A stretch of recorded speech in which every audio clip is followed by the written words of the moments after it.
अररिया में प्रधानमंत्री नरेंद्र मोदी ने जनसभा को संबोधित किया।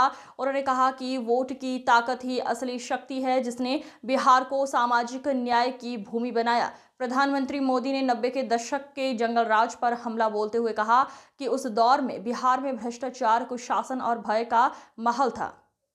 प्रधानमंत्री मोदी ने कहा कि सोशल मीडिया पर सुबह से ही बिहार के अलग अलग हिस्सों से जो तस्वीरें सामने आ रही हैं वे लोकतंत्र की ताकत को दिखाती हैं। उन्होंने कहा सुबह से ही मतदान केंद्रों पर लंबी कतारें लगी हैं। माताएं, बहनें और बेटियां पूरे उत्साह से मतदान कर रही हैं। नौजवान भी बड़ी संख्या में मतदान केंद्रों पर पहुंच रहे हैं। तो खेल कूद के लिए, मेरी बेटियों को खेल कूदने के लिए कितने स्पोर्ट्स कॉम्प्लेक्स डेवलप हुए, कितने डेवलप हुए, कितने डेवलप हुए?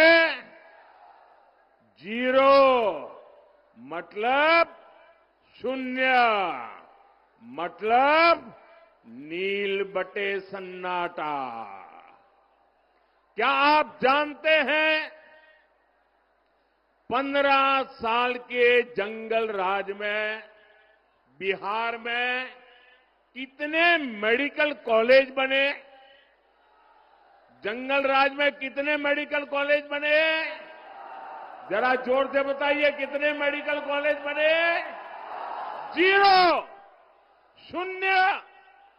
साथियों, जंगल राज के उन 15 सालों में न बिहार में एक भी आईआईटी आई, ना ही आईआईएम आया, ना ही एक भी नेशनल लॉ यूनिवर्सिटी की स्थापना यहां हुई। पूरी एक पीढ़ी का नौजवान देखिए, पूरी एक पीढ़ी का भविष्य आरजेडी के नेता खा गए दोस्तों। साथियों, एनडीए की सरकार में नीतीश जी ने बहुत मेहनत से बिहार को जंगल राज से बाहर निकाला है। 2014 में डबल इंजन की सरकार बनने के बाद बिहार के विकास में नई तेजी आई है। पटना में आईआईटी खुली है, बोधगया में आईआईएम खुला है, पटना में एम्स खुला है, दरभंगा एम्स का काम तेज गति से चल रहा है। अब बिहार में नेशनल लॉ यूनिवर्सिटी भी है, भागलपुर में ट्रिपल आईटी भी है। बिहार में एक नहीं, 2 नहीं, बल्कि 4 सेंट्रल यूनिवर्सिटी भी स्थापित की गई है। साथियों, एनडीए सरकार में गंगा पर 4 बड़े पुल बनाए गए हैं।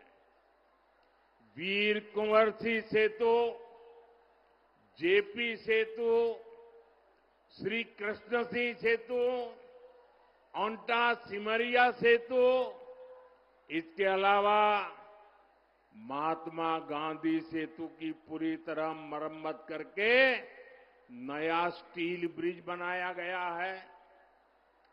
इसके अलावा गंगा जी पर 8 नए पुलों को बनाने का काम तेजी से चल रहा है। कोसी नदी पर भी 3 पुल नए बनाए गए हैं और 3 नए पुल बनाने पर काम चल रहा है।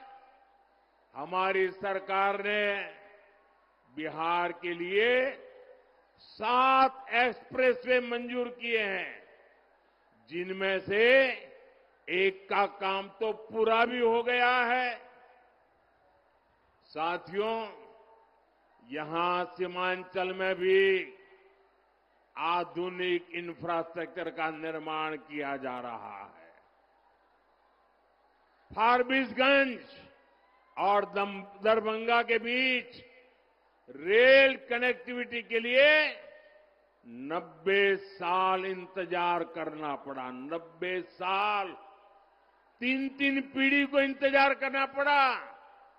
अब कई सालों बाद फारबिसगंज और सहरसा भी आपस में कनेक्ट हो गए हैं। गोरखपुर सिलीगुड़ी एक्सप्रेसवे से तो इस क्षेत्र की तस्वीर बदलने वाली है। ये सारा उदाहरण बताते हैं कि बिहार का विकास